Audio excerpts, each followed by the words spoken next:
I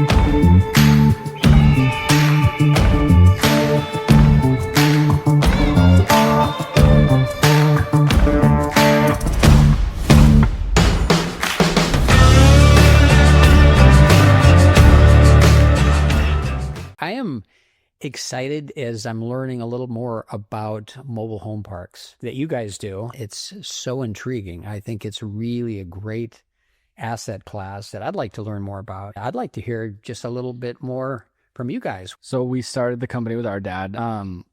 So our dad built multifamily in San Diego. At the end of 2006-07, everything's basically tanking. All construction projects are stopping. He had come out of the ground with a 204 unit up in San Marcos that we still own and manage for that partnership. When dad passed, we inherited that piece. And so that he was out of the ground in 2005 with that, leasing up. That was like that moment again where like lease up was a total nightmare. I actually helped run all of the marketing efforts and like running the Union Tribune ads and all that stuff. That was his second deal that he had built, and basically rolled as much of his fee as the contractor in as equity. So he earned a stake in one building right before that, and then this one called Woodland. And stressed to the max, trying to figure it out. Had to jump and basically close comfort construction at the tail end of that build out on that 204 unit at Woodland. And so he jumped and finished that, asked for a life raft option because the management company wasn't doing a good job on the fill-up. So dad became a property manager. And with the partners he was building that for, he asked them kind of as a favor, let me run this.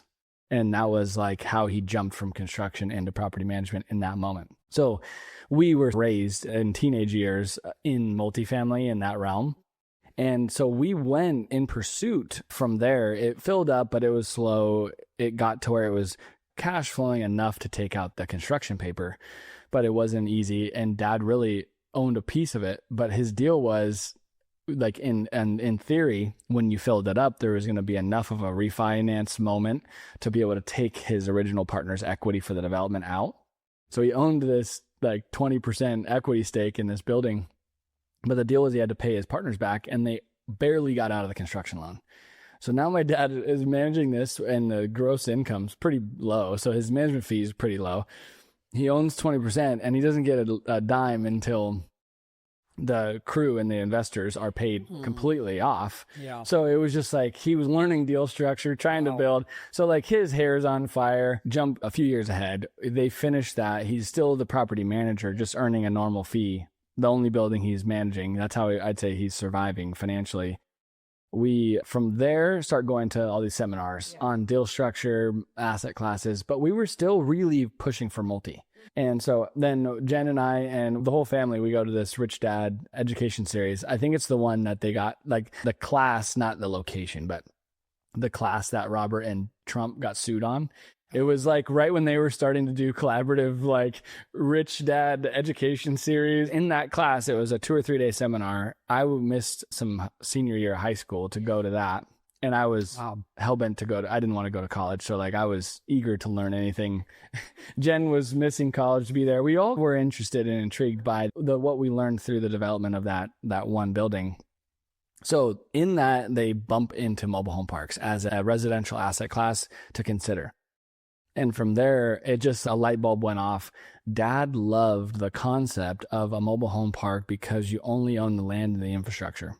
As a builder, if you now with a 2005 vintage 204 unit, if you lose that to a fire or an earthquake or something, like the cost to replace that now is dangerously high. Like to where it's like we're talking about the other day, we're looking at our insurance, like what happens. It's gotta cost us like double of what we're buying in property loss. Yeah. We're like, man. And so dad loved the concept of if a home or a few go, you just bring a new one in. So that was, I'd say then the fact that we could scale in mobile home parks, you have up to, even in our value add mobile home parks, you have maybe 5 to 10% turnover. So California multifamily it's very sticky.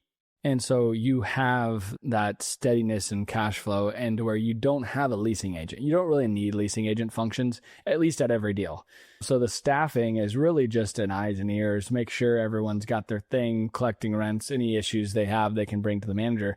But it's easier to scale where we were at, which was just a few of us in the family, not trying to hire a big team. We needed to generate a management company income to just live on for us. Yeah. Wow. And so we started buying a 28 unit in North Denver. That was our first deal for $600,000. So price per unit back then was still pretty low.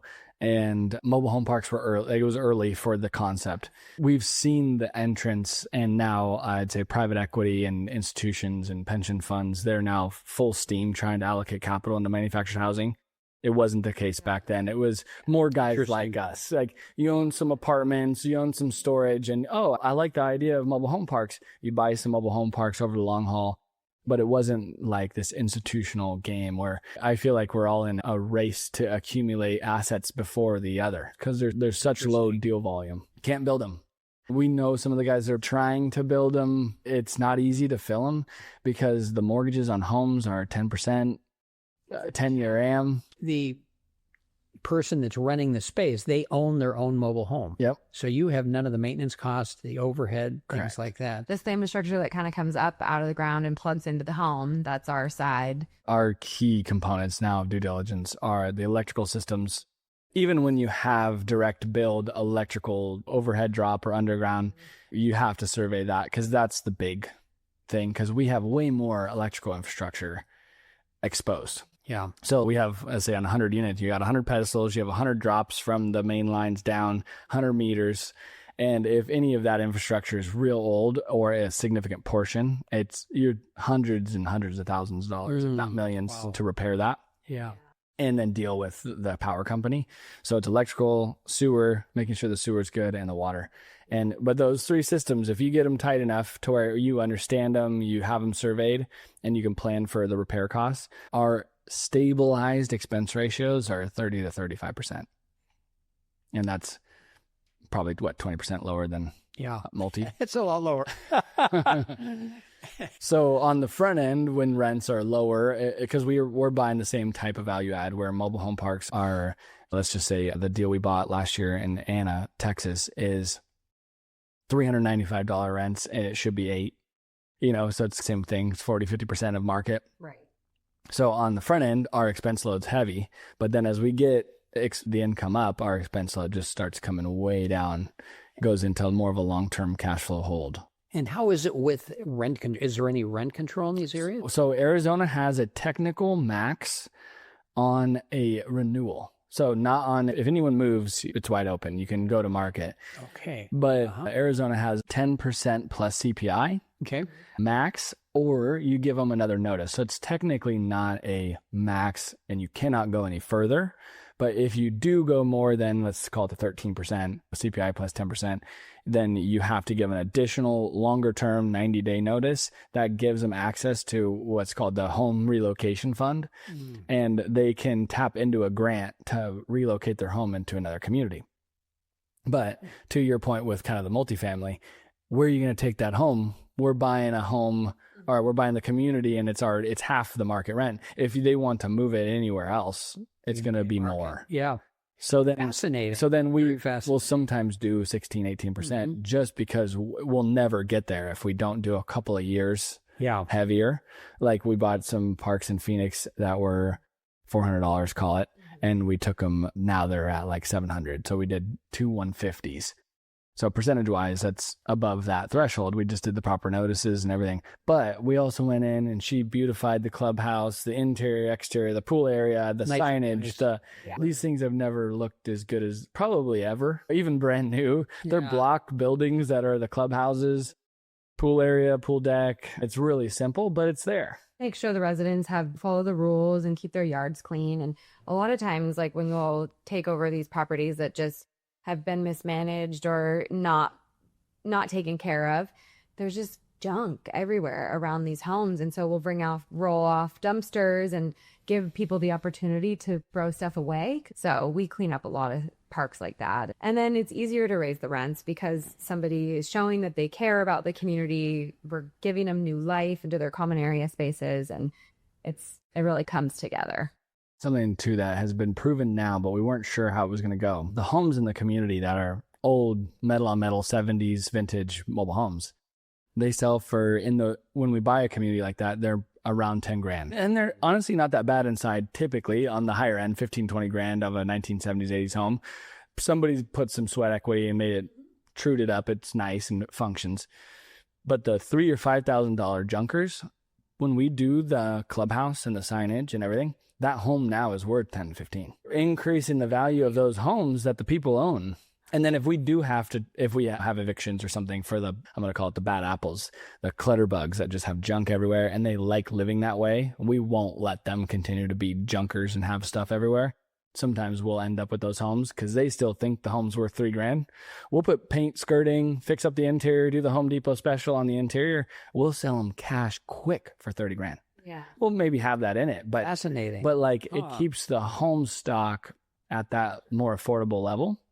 Whereas if we pull every home we get and put a brand new home in, we have to sell it for 70, 80 grand. Maybe 60 on the low end, smaller homes. We're still buying single wides for 56, 60. I think it's fascinating because in the apartment industry, if you're raising someone's rent, it's not their building. All they do is pack their suitcase and take their furniture, and then they can move somewhere else. They own this mobile home. You can't just pack up and leave. When you evict somebody in our space, you're actually evicting them in their home. And so then we'll typically make a deal. And we'll buy the house and get the title so that fascinating. Because if we have to go through an abandonment, it's like you left your car on my front lawn. It's hey man, you got to move your car, and then they don't because they can't move it.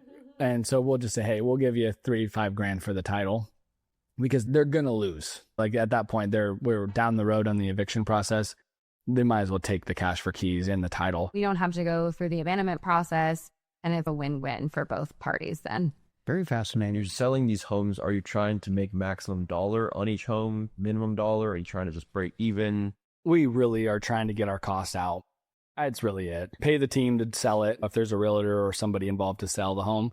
On the new side, especially, if we can make a couple grand, like we have 27 grand in a house and we sell it for 30 and we make a little bit of a spread, it's been more and more clear as we've played this game. When we first got our dealer's license, and became like we could do all things, manufactured homes, mobile homes. We now have flip crews. We're flipping like 50 to 100 old mobile homes right now in Tucson. So we've learned a lot. Yeah. And the key is you want a better quality resident in the community, and we don't need to make money on the home business. Because if we do, we're now nudging the cost of the home. If it's a new one, obviously it's more. It's a newer house, 60, 80 grand. If it's a older stock home we've renovated and put enough money in to make it safe, because we'll rewire them. We're not gonna put our name on a home and sell it. Even an old one that could potentially injure somebody. So we have to go back through and rewire the whole house. Wow. Yeah. There's a lot to it to make it safe. Then the HVAC systems, the gas heaters and furnaces, you got to make sure they're certified, because we don't want to ever have, for our faith and being a steward of our communities and anything we touch, we go over and above to make sure that it's safe and it's not going to hurt somebody. Nice. So then we sell it at cost, because at the end of the day, the value is in the real estate. So we'd rather have them buy a good deal on a home and keep it affordable. And as we make the park nicer and nicer and continue to work our efforts on the community, their home is going to appreciate. They net that benefit. We want market rents. And so I'd say over the years, we got clouded and trying to make a couple bucks on homes when we were first doing it. But as of the last 5+ years, it's no, break even if you lose the set cost. In some cases, you're better to subsidize the home in place with a good resident and focus on market rents getting up to where they should be, because once they're clean and they're fully occupied, 95% plus occupancy, we're talking bond cap rates 4 or 5% still. All right, if you're enjoying this content, hit the subscribe button and turn on notifications, and check out the description below for our websites listed. Thanks a lot for joining.